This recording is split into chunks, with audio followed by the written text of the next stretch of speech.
Welcome to the League of Legends Champion Spotlight, featuring Lee Sin, the Blind Monk. Lee Sin is a melee fighter. He rushes around battle, dealing consistent damage with his attacks and abilities. Alternatively, he can dash in and out of combat, dealing damage in short bursts before retreating. Lee Sin uses energy to fuel his abilities, meaning he's limited more by cooldowns and maximum energy than by regeneration. His 3 non-ultimate abilities are actually 2 skills in one. After using each skill, the secondary version is available for a few seconds. Sonic Wave / Resonating Strike sends out a skill shot nuke. If it hits an enemy, Lee Sin may dash to that target, damaging it and dealing extra damage based on the target's missing health. With Safeguard / Iron Will, Lee Sin rushes to target allied minion or champion, shielding it and himself when he arrives. You may also self-cast the ability to receive the shield without dashing. Afterwards, Lee Sin may cast Iron Will, which temporarily gives him increased lifesteal, spell vamp, and armor.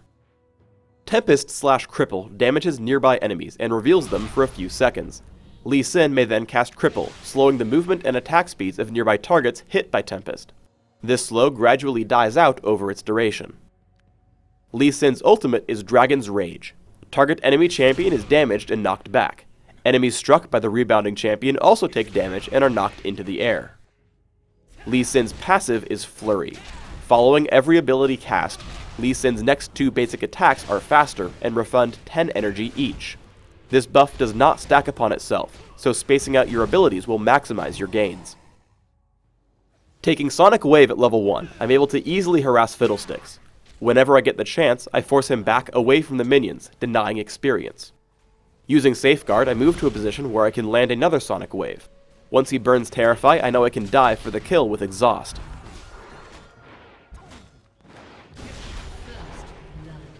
The turret kills me, but it was worth it, because I said so in chat.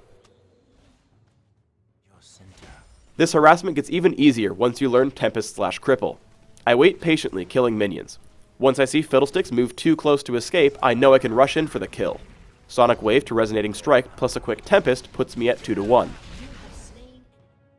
One of the best advantages that Lee Sin has with Iron Will and Wriggle's Lantern is lifesteal. Here I recklessly dive Fiddlesticks under his turret, knowing full well that I can't kill him. I simply disengage and regenerate my health on minions, ready to fight again. Soon, I'm able to spring a trap from the brush, killing Fiddlesticks. I find a teamfight in progress. Landing Sonic Wave / Resonating Strike, I deal as much damage as I can to Katarina, while slowing her with Tempest / Cripple. As she escapes, I use Dragon's Rage on Lee Sin to knock Katarina into the air. I would have picked up the kill with Tempest, but Heimerdinger grabs the kill with his rockets. Once a Mumu initiates, I jump onto Fiddlesticks quickly with Sonic Wave / Resonating Strike, and noticing that I've pulled tower aggro, I run away with the shield from Safeguard. Always remember that Safeguard lets you escape to a nearby teammate. Here the enemy Lee Sin tries to kick me back into his team with Dragon's Rage. Right as he starts casting it, I dash in front of him with Safeguard, causing him to push me to safety instead. Safeguard may also be cast as an initiation move. Here we catch Warwick off to the side. I Safeguard to the nearest minion, cast Exhaust, and chase him down with Tempest / Cripple. I last hit with Dragon's Rage, just in case he starts channeling Infinite Duress on one of us. Some may say that this was a kill steal, but for Lee Sin the Blind Monk, every kill is his to take. A teamfight erupts in the enemy base. I make a point to kick away Katarina with Dragon's Rage, immediately chasing her and the enemy Lee Sin. I follow my team back in for Alistar, but as soon as I see myself low, I immediately try to Safeguard out of the battle. We start another fight in mid.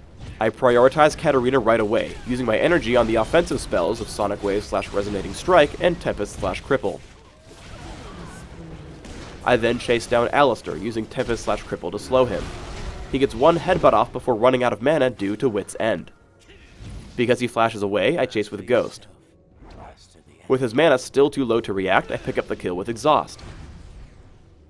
Immediately afterwards, I get attacked, but Tempest / Cripple ensures I chase down the enemy Lee Sin. While I play Lee Sin in lane, he can also jungle. In the background, I'll show his jungle route to level 5, while detailing his laning and jungling builds. While laning, I take armor penetration marks, armor per level seals, magic resist per level glyphs, and flat health regeneration quintessences. In the jungle, I trade my seals for flat armor and my quintessences for more armor penetration. My laning masteries are 22-6-2, taking almost everything but critical damage and offense, plus resistances and defense, and improving my exhaust and ghost summoner spells.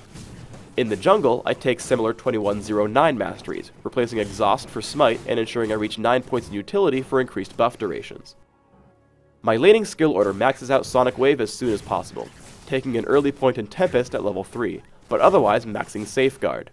In the jungle, I swap the order, maxing Tempest first with a point in Sonic Wave at 4. When jungling, I start with just a Vampiric Scepter, taking a Cloth Armor when I first go back to base. Otherwise, follow the laning build as follows. Start with Cloth Armor and Health Potions. I grab Ruggles Lantern, Mercury Treads, and Wit's End early on. Frozen Mallet, Yomu's Ghost Blade, and Guardian Angel add to my durability and damage, rounding out my items. To watch the April Fool's Spotlight, click on the box in the top right. Subscribe to the Riot Games YouTube channel by clicking the box in the top left. Thanks for tuning in to the Lee Sin, the Blind Monk Champion Spotlight. Lee Sin is actually coming to League of Legends on April 1st, 2011.